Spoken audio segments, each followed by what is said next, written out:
在这一次英国首相之位争夺战中，对华态度也得到不少关注。两位候选人都纷纷选择对华强硬。特拉斯表示，若当选会将中国列入所谓英国国家安全威胁，而前财政大臣苏纳克也扬言将关闭孔子学院。那您怎么看英国政客在对华问题上比狠？特拉斯能胜出，与其打中国牌有多大关系？我觉得跟打不打中国牌没有太大直接的关系。对外强硬啊，既是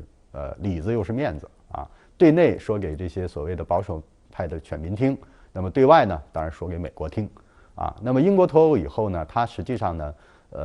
丧失了自己原来在这个大西洋两岸中间这么关键枢纽的位置，实际上它的权力地位是下降的。尽管像约翰逊提出这种全球英国的这种口号，但实际上来讲，离开了欧盟的英国呢，确实在世界上选择的并不多啊。所以在很多时候呢，你看，无论在俄乌冲突面前，还是在对于中国的亚太的印太的问题上，这个英国都跳得非常欢啊，话说得非常狠，甚至比美国都过啊，你就可以理解，重在表演。对于英国的对华政策来讲，其中我们要考虑到另外一个问题，也就是资本集团的利益啊。那么特拉斯呢，号称是亲商业的，对吧？啊，那是自由主义的经济学派。那么这些所谓的利益集团是不会纵容他把这个中英关系搞得太差的，所以他这种内在的稳定性还是有的。所以我对中英关系的前景并不是完全持一种悲观的态度。首先要说明一点的是，我们必须承认，在今天当今的英国政坛，反华成为了一种时尚，这是一种极不健康的，对于英国本国的国家利益具有极大的危害性的政治言行。特拉斯本人强调，在这个当上首相之后他会把中国描绘成为所谓的首要的战略竞争对手诸如此类。但是我个人觉得呢，没有什么新意可言。我认为呢，在入主唐宁街之后呢，特拉斯的内阁在对华政策上，我觉得可能会出现两个特点。第一个特点呢，在言论上，特拉斯政府会更加的极端，更加的对华持激烈的批评的立场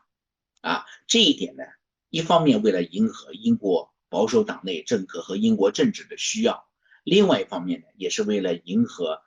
他的美国主子的需要。第二点呢，我个人觉着无论是从英国的亚太战略的实际需求出发，还是从英国的国内政治现实的需求出发，我个人觉得英国在涉及到中国的核心利益问题上，他敢于挑战中国核心利益的可能性并不是很大根本的原因国与国之间说到底我们还是要讲实力我们一再的强调，就是英国今天它的内外交困的社会政治现状不能够给予它足够的充分的条件来实施它的所谓的对华政策。而且英国呢，非常觊觎中国的国内市场，他们非常希望在中国的国内市场分得一杯羹。所以呢，英国挑战中国的核心外交利益的可能性和它的实力，我认为都不大。其实，特拉斯在担任教育部政务次官和环境、食品及农村事务大臣期间，曾多次访华，促成了不少合作，还曾于2016年说过“中英关系正进入黄金时期”的话。那您如何来解读特拉斯在对华态度上的转变？他上任之后，中英关系是否还存在转机？张女士。其实特拉斯在不同的场合呢，都说过对华政策截然不同的话，这个没有什么奇怪的，因为他就是一个政治的变色龙。那过去的10年间，他的这个政治立场，包括他的对华政策，都发生了非常大的转变。那么在2016年的时候，2015年的时候，那个时候中英确实是处在一个发展的黄金时代。那么他呢，当时又是标榜是一个卡梅伦派的这个更新摩登派的这个保守党人，所以他说出了这样当时政治正确的话。那么现在呢，我们看到保守党对华势强，它是一个大趋势，所以它也表现出非常鹰派，这也就展示了英国当前面临的这个窘境。由于它最大的这个盟友，他一直认为是自己最重要的这个伙伴、最亲密的伙伴，美国对华政策的转变，其实英国对华政策的这个灵活性在下降，它的这个空间已经非常缩小了。加上这段时间以来呢，这个英国也在逐渐的把自己的这个看待中国的这个视角和滤镜向美国贴近。那么所以呢，未来一段时间，这个英国对华政策它的这个话语上，它的这个姿态可能会更加的强势。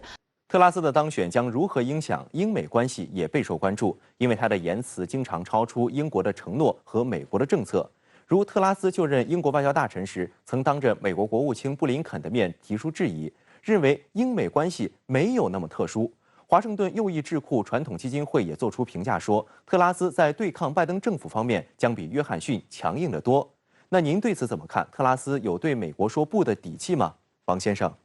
我觉着没有。因为在现实的条件下呢，在现行的国际秩序下，英国其实已经比较孤立了它所谓的英联邦体系也是属于名存实亡，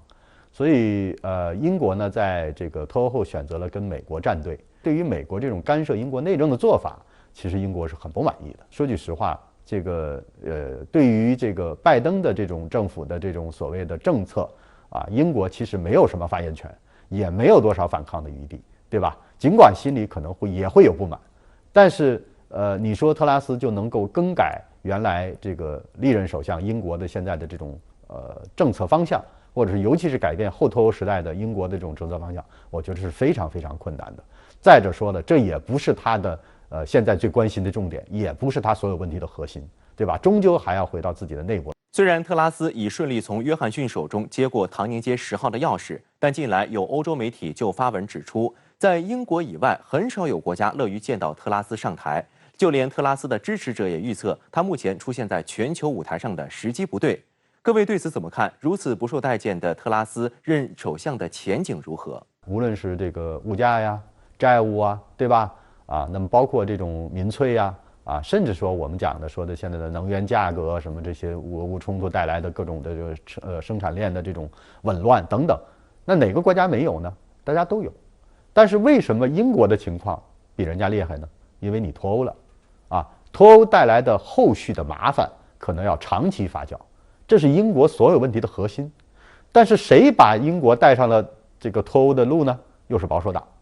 所以呢，它这个自身的矛盾性就在这里头。所以从这个意义上来讲的话呢，你说这个特拉斯上来合不合适？其实我觉得也合适。这恰恰是英国现在内政外交困局的一个反应，或者说换句话说，也没有别的选择，可能换谁来都是一样的。特拉斯本人呢，是一个极端政治强硬派的形象，登上英国乃至未来世界政治舞台的。而在这样一个国际政治经济格局极度的激烈的动荡的年代英国政客以这样的方式介入世界政治经济，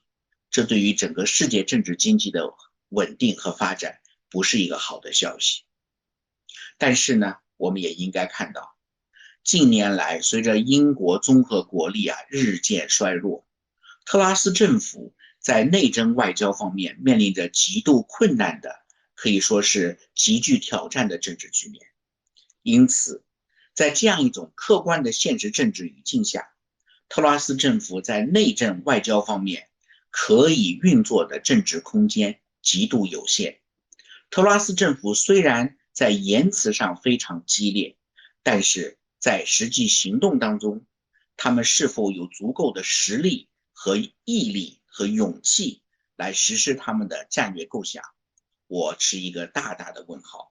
这个确实是英国的一个非常大的不幸。我们看到，在过去的6年中，英国已经换了这个4任首相了，可以说这个质量呢是